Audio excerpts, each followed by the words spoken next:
25. Bertrand Russell. 18 de maio de 1872 – 2 de fevereiro de 1970. Filósofo e lógico britânico, pensador influente em lógica, matemática e um dos responsáveis pelo desenvolvimento da Escola Analítica de Filosofia. Poucos filósofos britânicos do século XX escreveram tanto quanto Bertrand Russell, menos ainda publicaram tanto quanto ele. Alguns de seus trabalhos estão no nível dos melhores de seu tipo. Seu livro Principia Mathematica, 1910-13, escrito em coautoria com Alfred North Whitehead, de 1861 a 1947. Constitui uma tentativa ousada e monumental de reduzir a matemática a alguns princípios lógicos. É consenso universal que ele está entre os três textos seminais da lógica. Os outros dois são o Organon, de Aristóteles, 384 e 322. Antes de Cristo, e os Fundamentos da Aritmética, 1893, 1903, de Gottlob Frege. Russell escreveu ainda um ensaio fundador da filosofia analítica On Denoting, sobre denotação, 1905, que introduz o conceito de frase denotativa e a teoria das descrições de Russell. Russell é frequentemente considerado um dos grandes filósofos britânicos desde David Hume, 1711-76, e John Locke, de 1632 a 1704, mas ele também escreveu um volume grande de filosofia popular, parte da qual é irregular. Seu trabalho mais bem-sucedido financeiramente, História da Filosofia Ocidental, 1945, foi rejeitado pelo crítico e filósofo da linguagem George Steiner, 1929, que o considerou vulgar, enquanto o filósofo americano George Boas, de 1891 a 1980, afirmou certa vez que Russell nunca parece capaz de decidir se está escrevendo história ou polêmica. A reputação de Russell repousa no brilhante início de sua carreira como lógico e matemático. Ele observou certa vez que nenhum filósofo tem mais de 10 anos de trabalho de qualidade em si, e seu próprio trabalho posterior pode ser visto como prova disso. No entanto, Russell utilizou sua duradoura reputação inicial para talhar para si mesmo uma posição singular como intelectual público que se manifestava contra armas nucleares e a guerra do Vietnã. Educação de um gênio matemático. Muitos filósofos podem ser descritos como bem-nascidos, mas Russell é mais merecedor deste epíteto que a maioria. Sua linhagem era aristocrática, não somente no sentido de pertencer ao pariato, mas também no sentido de sua ascendência filosófica. Seu padrinho era John Stuart Mill, enquanto seu avô, Lord John Russell, de 1792 a 1878, era um rico proprietário de terras que, por 2 vezes, foi primeiro-ministro. Russell teve uma infância infeliz. Quando tinha 2 anos de idade, sua mãe e sua irmã morreram, seguidas por seu pai, que morreu quando ele tinha 4 anos de idade.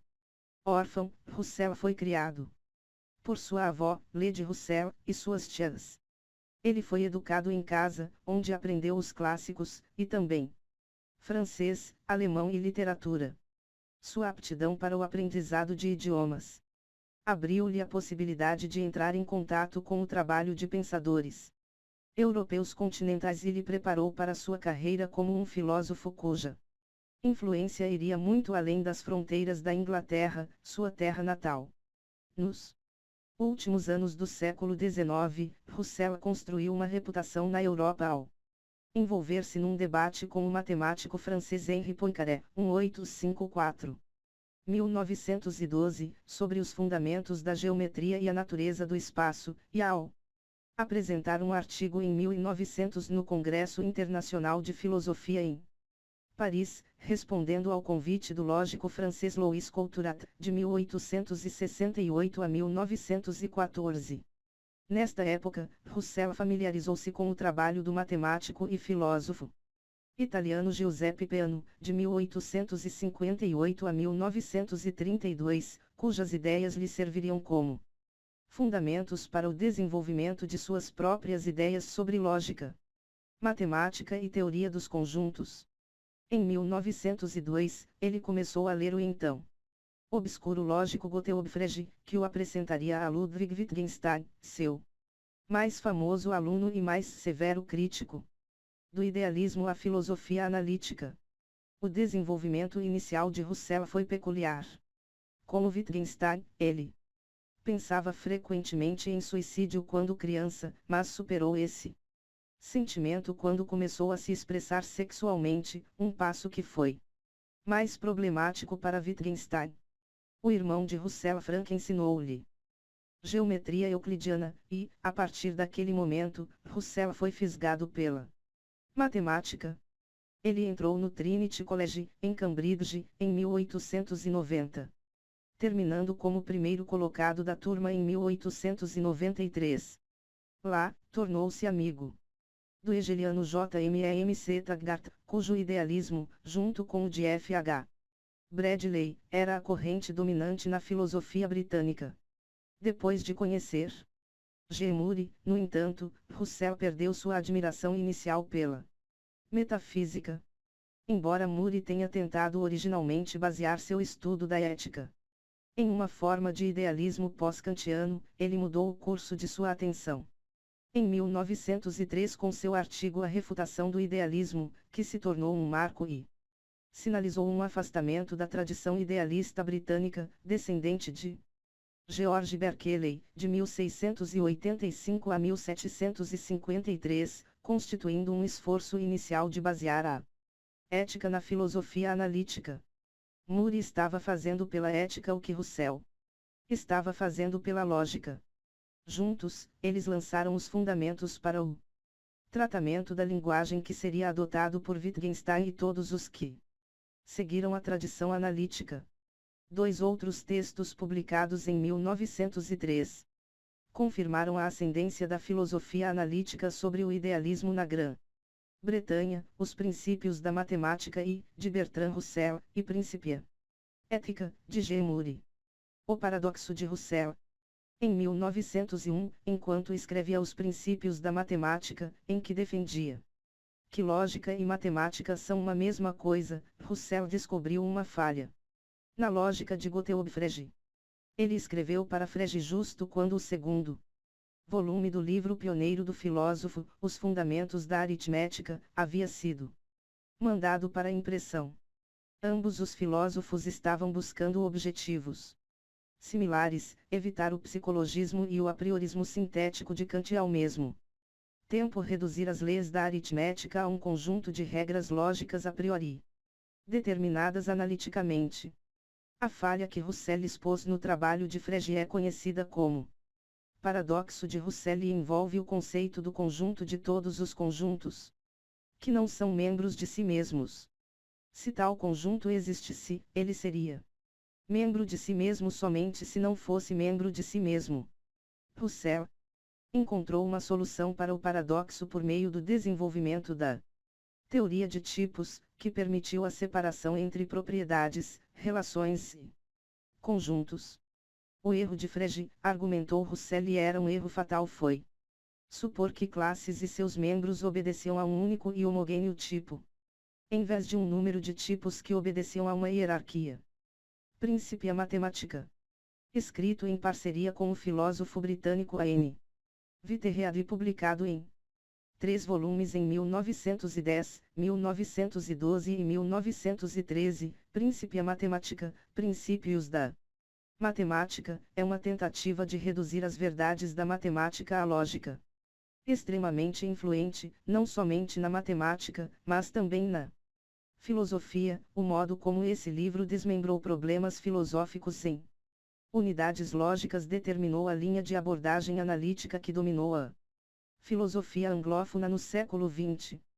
E influenciou também o positivismo lógico de Rudolf Carnap, de 1891 a 1970, e o Círculo de Viena. Primeiras incursões na política e na filosofia da mente. Talvez porque o trabalho de Russell na matemática e na lógica seja tão avançado, e aberto realmente apenas a um pequeno grupo de especialistas. Ele é mais conhecido por seu ativismo político, que se deslocou de uma postura intensamente nacionalista a favor da Segunda Guerra dos Boeres, de 1899 a 1902, para uma objeção consciente durante a Primeira Guerra Mundial e, finalmente, o apoio ao argentino Che Guevara, 1928-67. Camarada de Fidel Castro, 1926, o líder da Revolução Cubana, 1953-9. As ideias antigoverno de Rousseff fizeram com que lhe fosse temporariamente negado um passaporte, com que fosse demitido do seu cargo de professor no Trinity College, em Cambridge, e lhe renderam uma condenação de 6 meses na prisão de Bristol. Sua experiência na cadeia, entretanto, foi diferente da reservada à maioria dos detentos. Rousseff foi colocado em uma cela espaçosa, na qual podia ter os livros que quisesse, assim como material para escrita e uma mesa. Arranjos de flores eram enviados do famoso jardim de sua amante Ottoline morreu, em Garsington. Ele não comia com os outros prisioneiros, suas refeições eram servidas em sua cela, e ele empregou um outro prisioneiro para limpar sua cela e executar serviços gerais. Após a Primeira Guerra Mundial, Rousseff publicou 2 trabalhos filosóficos significativos: A Análise da Mente, 1921, e A Análise da Matéria, 1927. Em sua introdução ao primeiro, descreveu seu projeto como uma tentativa de reconciliar o que via como a tendência materialista da psicologia comportamental, com a tendência antimaterialista da física. Suas análises da mente e da matéria eram, portanto, uma tentativa de desenvolver a ideia do filósofo americano William James de que o conteúdo do mundo não é mental nem material, mas um conteúdo neutro a partir do qual ambos são construídos. Rousseff também visitou a Rússia e viveu por um ano na China, 1921. Em O Problema da China, 1922, previu que todo o mundo será vitalmente afetado pelo desenvolvimento dos assuntos chineses, que podem muito bem se provar um fator decisivo, para o bem ou para o mal, ao longo dos próximos 2 séculos. Privadamente, Rousseff costumava fazer observações francamente racistas e antissemitas, que iam além dos casuais preconceitos da sociedade britânica da época. Trabalhos populares e intelectual público.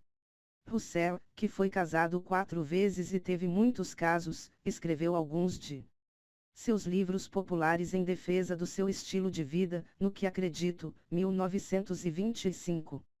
Porque Não Sou Cristão, 1927, e O Casamento e a Moral, 1929. Na Grã-Bretanha, sua incontinência sexual, seu ateísmo e suas visões políticas causavam apenas uma pequena agitação, mas a recepção era diferente nos Estados Unidos, onde Rousseff buscou repetidamente se empregar. Após uma breve passagem pela Universidade da Califórnia, em Los Angeles, ele foi nomeado para a Faculdade de Filosofia do City College, em Nova York. Em 1940 sua nomeação, entretanto, foi revogada por conta da reclamação dos pais de um aluno, e, ao ser julgado por um tribunal, Rousseff foi considerado moralmente inadequado para dar aulas lá.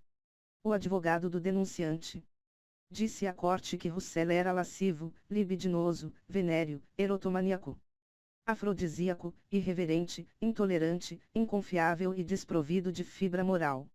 Após essa derrota, Rousseff conseguiu trabalho na Fundação Barnes, em Marion, Pensilvânia, criada pelo médico e filantropo Albert C. Barnes, que defendia a educação e promoção da arte para todos.